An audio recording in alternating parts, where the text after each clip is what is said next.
بسم الله الرحمن الرحيم اللهم صل على محمد وآل محمد.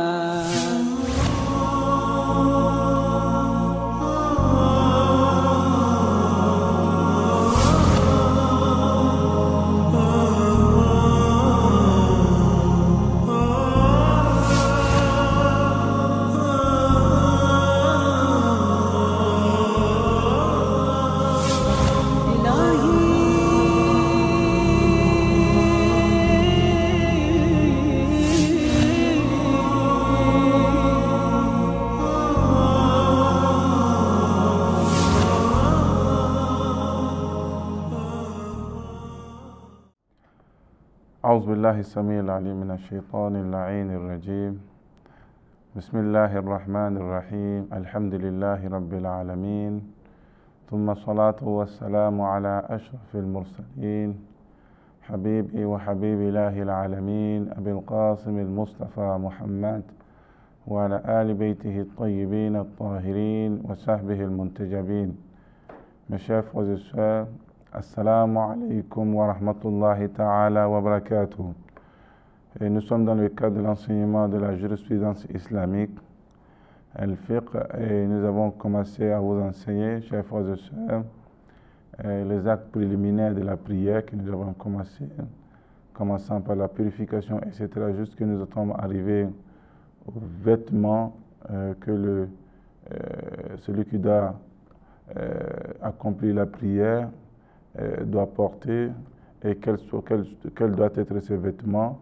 Et nous avons essayé de dire que les limites des vêtements pour les hommes, ce n'est rien d'autre que les parties intimes qu'il faut couvrir, et pour les femmes, c'est tout le corps, sauf le visage, la main jusqu'au poignet et aussi le pied jusqu'aux chevilles. Et c'est ce que nous avons essayé de dire, c'est tout à fait, c'est ce qui est demandé, donc autorisé. Donc, il n'y a aucun problème que quelqu'un, une femme ou quelqu'un puisse réellement couvrir le visage, le pied et la main, il n'y a pas de problème. Mais c'est la limite des choses que l'islam nous enseigne. Donc, mes chers frères et sœurs, dans le même lieu, nous sommes arrivés réellement que comment celui qui, le vêtement qu'on doit porter, le vêtement ne doit pas être essuyé, le corps aussi ne doit pas être essuyé. Si le vêtement est essuyé, quels sont les par rapport à l'accomplissement de la prière, pendant la prière, avant la prière et après la prière. Nous avons su, après la prière, nous avons essayé, mes chers frères et sœurs, dans la séance passée, de parler de ces points, et nous sommes arrivés, mes chers frères et sœurs, aux dispositions diverses. Donc, à partir de ces points que nous avons cités, il y a des dispositions que l'assujetti doit quand même prendre. Il fait partie de ces dispositions. Il n'y a pas d'inconvénient si les gants, les chaussettes, les pieds, mouchoirs et l'orient se trouvent dans la poche, soit souillés. Lorsqu'on prie, lorsqu'on a un gant et des chaussettes souillées dans notre poche, il n'y a aucun problème. Nous pouvons accomplir la prière sans aucun souci. De même que les parties d'un cadavre ou d'un animal à la viande est interdite, l'aliment que la viande est interdite et interdite à la consommation. Donc, voilà à peu près ce que nous avons, mes chers frères et sœurs. Nous avons certains surtout dans la poche. Il n'y a aucun problème, vous pouvez accomplir la prière sans aucun souci. Il est recommandé de porter un manteau, un habit blanc et le plus pur d'habits. Il est demandé de porter des habits blancs ou des manteaux blancs, mes chers frères et sœurs, tout en usant du parfum, en utilisant le parfum, en portant la bague en agate au moment d'accomplir la prière. Donc, quand nous devons porter l'akik, il est demandé, c'est nécessaire, avoir un habit propre et se parfumer pour la prière, surtout la prière communautaire. Cela est plus demandé, mes chers frères et sœurs. Et il est déconseillé de porter un vêtement aussi sombre, un vêtement noir. C'est déconseillé, c'est makrou, et crossier, étroit, et aussi très serré, mes chers frères et sœurs, et ayant une image dans la prière pour que ça puisse tracer toute l'image du corps de l'être humain ou de l'assujetti pendant qu'il est en train de prier. Cela réellement est déconseillé par l'islam. Nous avons ces points, mes chers frères et sœurs, et nous sommes arrivés sur le lieu de la prière. et le lieu de la prière d'un musulman d'assujetti, comment doit être ce lieu de la prière. Et nous allons partir à partir du lieu de la prière jusqu'à la mosquée, mes chers frères et sœurs, et les règles de la mosquée, nous allons essayer de vous parler. Al-Musalla, puis réellement, mes chers frères et sœurs, Al-Masjid, quelle différence existe entre le lieu de la prière et la mosquée. Et nous allons y arriver, mais avant cela, nous devons encore revenir sur le lieu de la prière, et c'est ce que l'Islam nous enseigne. Le lieu où l'on fait, l'on veut prier, doit répondre à ces caractéristiques, doit répondre réellement, mes chers frères et sœurs, ces points que nous allons essayer de citer. Il y a le premier point, c'est que le lieu d'être licite, ça ne doit pas être un lieu usurpé d'un musulman ou d'un kafir, peu importe, ça ne doit pas être un lieu usurpé, et ça doit être un lieu aussi licite, mes chers frères et sœurs, immobile, qui doit être stable et fixe, pas un lieu qu'on peut déplacer, et de ne pas aussi, mes chers frères et sœurs, être étroit, ni avoir un plafond bas, ne pas être très petit, un lieu très petit qu'on ne puisse pas être en l'aise au cours de la prière, ou aussi le plafond, aussi la maison du plafond aussi très bas qu'on n'arrive pas à faire normalement la prosternation et la génuflexion, mes chers frères et sœurs. Et aussi, l'endroit où l'on pose le front pour se prosterner doit être pur. L'endroit où nous sommes en train de prier, lorsque vous vous trouvez dans un endroit, nous allons aussi souiller, même si vous trouvez une partie de cet endroit, mes chers frères et sœurs, qui est tout à fait propre, qui est tout à fait exempté de toute souillure, mes chers frères et sœurs, vous pouvez l'utiliser pour la prosternation, et cela suffit pour que la prière soit valide. Nous avons cela, mes chers frères et sœurs, il ne faut pas que l'endroit où l'on prie soit humide, aussi au point de mouiller le corps du vêtement et de l'Orient, du vêtement de l'Orient, et s'il est souillé. Si l'endroit est souillé, mes chers frères et sœurs, il ne faudra pas que cet endroit soit humide. Si c'est humide, il y aura vraiment les souillures vont se transmettre dans les habits et dans le vêtement de l'Orient. Mes chers frères et sœurs, cela va poser problème.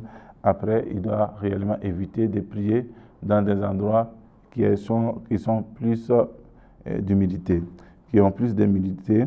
Et le lieu où l'on pose les fronts de ce porté ne doit pas être plus ou moins élevé que 4 doigts. Donc, le lieu de prosternation que nous avons parlé, et celui-là ne doit pas être élevé plus que 4 doigts, que si vous voyez, mes chers frères et sœurs, pour accomplir la prière, donc par précaution obligatoire, et celui où l'on a posé réellement les orteils, mes chers frères et sœurs, où nous posons réellement la paume, la tête ou la personnalité de personne ne doit pas être élevée plus que les 4 doigts que nous avons placés ainsi.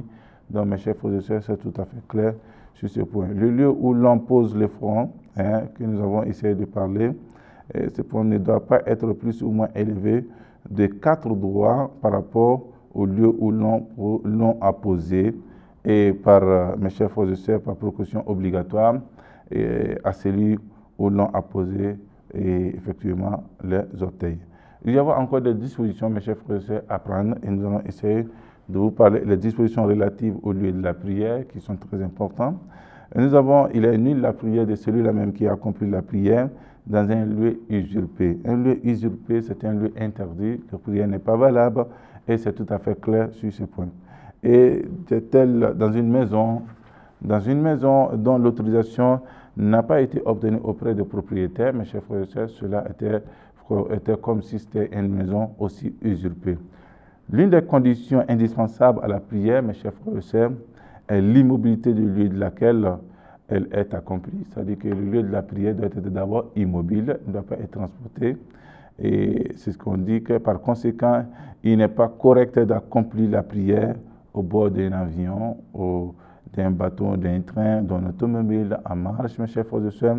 Il y a tout cela, et en cas de mouvement de l'engin, et à cause de la mobilité du mouvement du corps et de l'Orient. Mes chers frères et sœurs, lorsqu'on veut faire la prière, il faudrait que nous ayons un endroit aussi fixe, un endroit pas transportant, un endroit très fixe, pour ne pas que ce soit par exemple dans l'automobile, dans l'avion. C'est-à-dire que la stabilité n'y est pas, parce que le lieu de la prière se déplace avec l'avion. alors qu'il est plus demandé, mes chers frères et sœurs, de ne pas prier que lors des prières, mais seulement que si nous sommes serrés par le temps, nous sommes pris par le temps, en ce qui concerne le lieu de la prière, et nous pouvons essayer d'exécuter soit dans le bâton, soit dans l'avion, s'il y a la possibilité d'exécuter la prière. Et cela revient encore, mes chers frères et sœurs, de s'orienter vers la Qibla. Il faudrait suivre la Qibla. Mais en plus de cela, si l'automobile, le bâton, etc., l'avion, c'est déclinant, mes chers frères et sœurs, de la direction de la Kaaba, vous devez aussi vous orienter aussi pour que la direction de la Kaaba soit aussi respectée. Et voilà, mes chers frères et sœurs.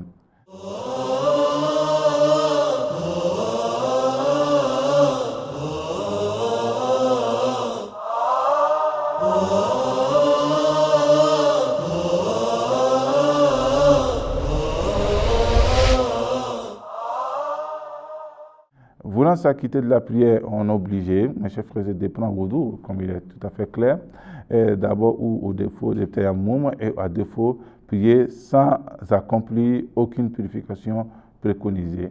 Donc, il est demandé, mes chers frères et sœurs, on doit faire la prière avec le wudu.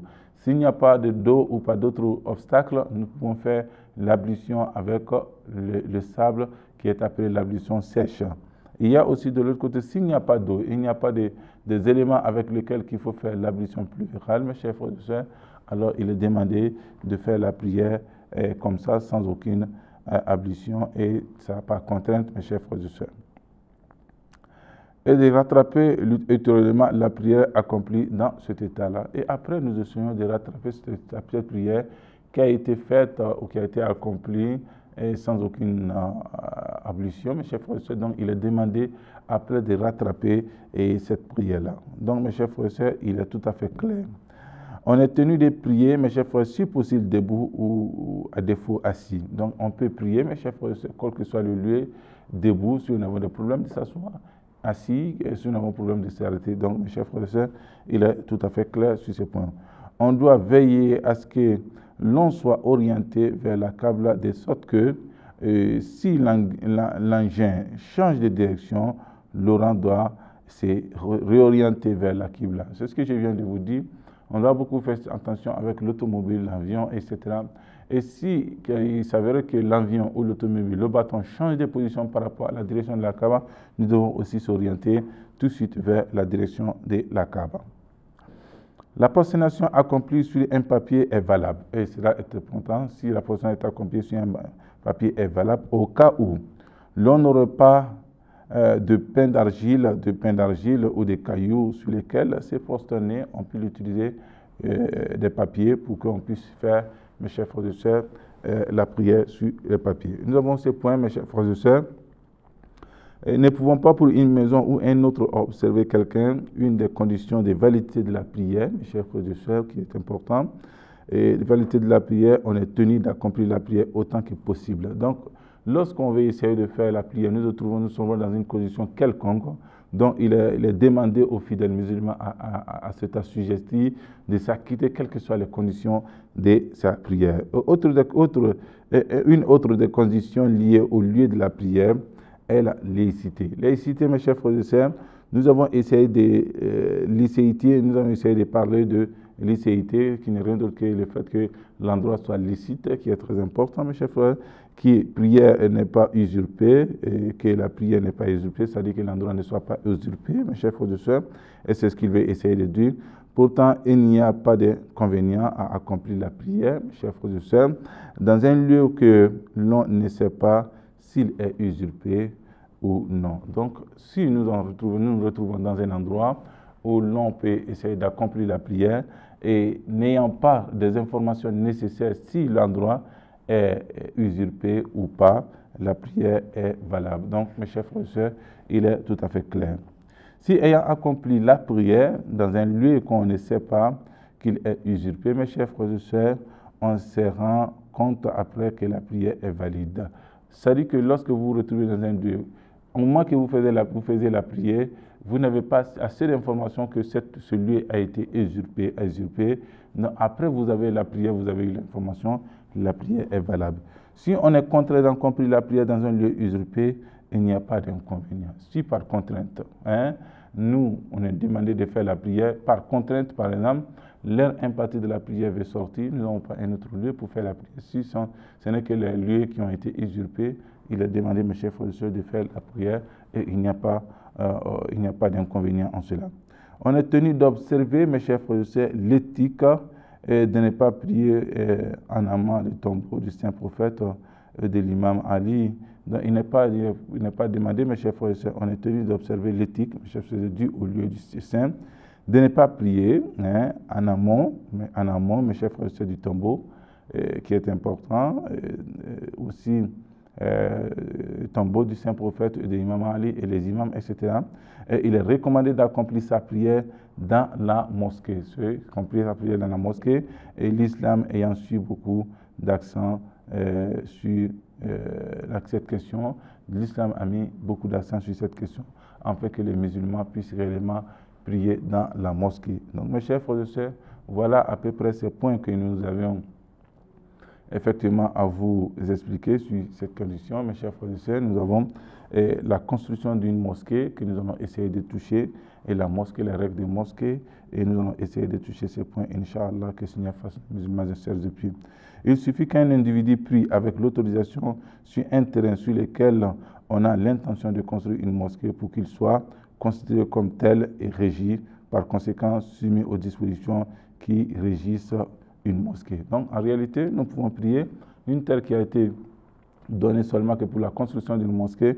Lorsqu'on prie sur cette terre, mes chers frères et sœurs, il n'y a pas d'inconvénient. Il y a cela, mes chers frères et sœurs, et quoique le nom mosquée sera appliqué à ce terrain, conformément à ce qui est dit dans les dispositions précédentes, mes chers frères et sœurs, l'avis la plus en vue de la plupart des légistes et qu'il est abondamment nécessaire de réciter la formule appropriée, mes chers frères et sœurs, d'un bien de main morte ou waqf, en disant waqaftu masjidan keda wa keda. Donc il y a qurbatan ilallah, waqaftu masjidan qurbatan ilallah. Donc on est dit dessus cela, si on veut mettre la mosquée aussi dans waqf, et je l'ai dédié à la mosquée pour me rapprocher d'Allah subhanahu wa ta'ala.